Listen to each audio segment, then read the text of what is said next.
function defined by y equals ax squared plus bx plus c into the form y equals a times the quantity x minus h quantity squared plus k, or also known as the vertex form. Before we discussed how to write it in vertex form, let us first do the opposite because it is much easier. And because of this slide, this will actually be a help for you in trying to check if your answer is correct or not. So say we have the equation y equals the quantity x minus 2 quantity squared plus 6. Okay, so first thing that we need to do is to expand the square of a binomial. So meaning we are to write it as y equals x squared minus 4x plus 4 plus 6. So we just copy 6. Then after that, since we have 4 and 6, two constants, we simplify. So we will have y is equal to x squared minus 4x plus 10. Okay? So yan po yung means on how we can verify if our answer is correct or not. We expand and then we simplify. So let us start using the same given. So let us transform y equals x squared minus 4x plus 10 into the form y equals a times the quantity x minus h quantity squared plus k. So first thing that we need to do is to group the terms containing x, meaning we'll have the parentheses for x squared minus 4x. Then after that, we factor out a. So remember, alin po ba dyan yung a? A is the coefficient of x squared. Since there's no written coefficient, that means the coefficient of x squared is 1. So the value of a is 1. So meaning wala naman tayong halos if I factor out, write it as is. After that, we complete the expression in the parentheses to make it a perfect square trinomial. So this is actually related with our lesson regarding solving quadratic equation by completing the squares. So nakasalalay yun dun sa value ni b. And in this case, the value of b is 4 or negative 4 shall we say.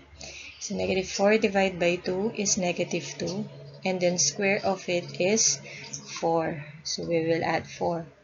After that, notice that in our equation, we actually added 4 on the right side. Equation ito. So, kung nag-add ka ng 4 sa right, definitely, dapat mag-add ka din ng 4 sa left side to maintain the balance. But if we will add 4 on the left, hindi natin ma-achieve yung vertex form. Kasi sa vertex form, y equals lang, walang kasamang constant. So meaning, hindi po natin gagawin yung add the same value on the left side. Instead of adding the same value on the left side, we are going to subtract the same value on the right side also. So from the constant term.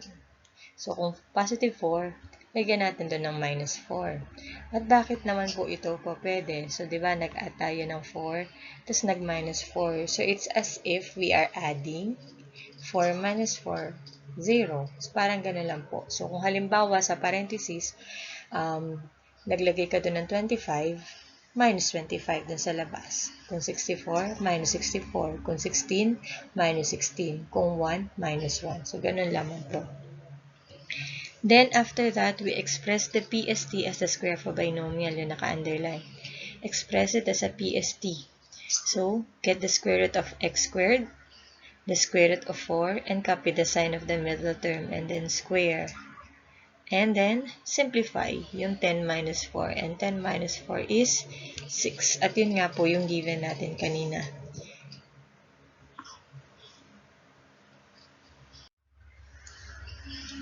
Next, we have y equals x squared minus 4x minus 10. It's actually somehow the same with the previous one. The only difference is the sign of c of the constant term, okay? Negative 10. So, group the terms containing x, factor out a. Again, ang a nito ay 1, so parang wala lang. Complete the expression in the parentheses, plus 4. At kahit pa po minus 10 yun, dahil plus 4 sa loob, minus 4 po ang gagawin natin doon sa dulo. Okay? express pa rin as a PST. Pero, pag sinimplify natin, remember, it's a negative 10. So, a negative 10 minus 4 is negative 14. So, y equals x squared minus 4x minus 10 in vertex form is y equals the quantity x minus 2 quantity squared minus 14.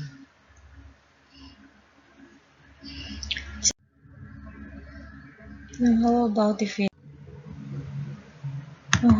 if we have y is equal to 2x squared plus 12x plus 1? So if, for example, some would think that the best thing to do first is to divide them by 2, since the coefficient of x squared is 2. Take note what will happen. So if you're going to divide all terms on the right side by 2, you should do the same on the left. And by doing so, on the left, you would have y over 2. Ang ating goal is to write it in this form. Y equals something. Sabihin, hindi po yun yung right thing to do. Hindi po kayo magde-divide both sides by 2. You can only do that if it is not a function. Kung yung ordinary relation lang po, yung equal 0 po siya. Okay? So, katulad nung nabanggit kanina, the first thing that we need to do is to group the terms containing x. Then, after that, factor out a. So, in this case, the value of a is 2. So, inside the parentheses, to get the answer, we divide 2x squared by 2. So, we have x squared. And then 12x divided by 2 is 6x. And then, plus 1. So, take note po ha, yung 1 po doon, hindi po natin i-divide by 2 because it's not inside the parentheses. Then, after factoring out a, the next step is to complete the square inside the parentheses. So, since in this case, the value of b is 6, we divide 6 by 2. So, 3 and then square. So, meaning we will add 9. Now, be careful on this. Hindi pwera't 9 yung nilagay natin dito sa loob ng parentheses. Matic na 9 ang ating ima-minus. Kasi po, may coefficient po tayo dito na 2 sa labas. Kaya dapat muna natin gawin is to multiply 9 with 2. So, what's 9 times 2? 18. Kaya, ang mangyayari, ang gagawin natin ay magma-minus 18 po tayo, hindi po 9. Now, if you would like to make sure that our answer is correct, alam nyo naman po on how to do the reverse from vertex form to the general form. Okay. So, write it as the square of a binomial. Square root of x squared is x. The square root of 9 is 3. And then we have 1 minus 18 is negative 17. So that would be the vertex form already. Now sometimes the students have a difficulty in applying these steps, and we actually have another option, and that is to use the formula for h and k.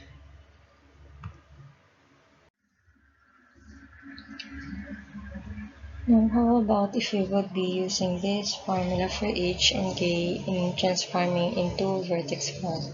So, to get the value of h, we have negative b over 2a, and for k, 4ac minus b squared over 4a. So, I'd be using the same given, the first given actually. So, here the value of a is 1, b is negative 4, and c is 10. So, in h, ang sabi, negative of negative b. Or sorry, negative of negative 4. So, the negative of negative 4 is actually positive 4. And a is 1. So, we have h is equal to 4 over 2.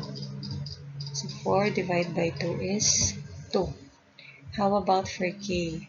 So, substitute a with 1, b with negative 4, and c with 10. We have 4 times 1 times 10 is 40. The square of negative 4 is 16. So, we have 40 minus 16. So, take note na, una muna yung exponent bago po yung pag-minus, kaya negative 4 squared muna. Next, we have 40 minus 16 is 24. So 24 divided by 4 is 6. So we have h is equal to 2 and k is equal to 6. So remember, the vertex form is y equals x minus h quantity squared plus k. So papalitan mo lang si h ng 2 at si k ng 6. And that's it. Ayan na po. At paano naman kung halimbawa, matanong ng iba, kung paano po pag halimbawa yung value po ng a ay greater than 1, sususulat mo lang siya after the equal sign and before the open parenthesis. So, ganun lamang po. Okay? Okay, so, pabalikan natin yung kanina. Ito yung solution. Hindi yung sagot. So, nasa sa inyo kung alin sa tingin niyo ang mas madali para sa inyong pagsusolve. Okay, let's have the last. Ito yung huli, yung para dun sa mga nagdududa kung 18 nga ba ang gagamitin kung minus 18 nga ba. So, use the same formula. H equals negative b over 2a. Substitute b with 12, a with 2. So, we have a negative 12 over 2 times 2.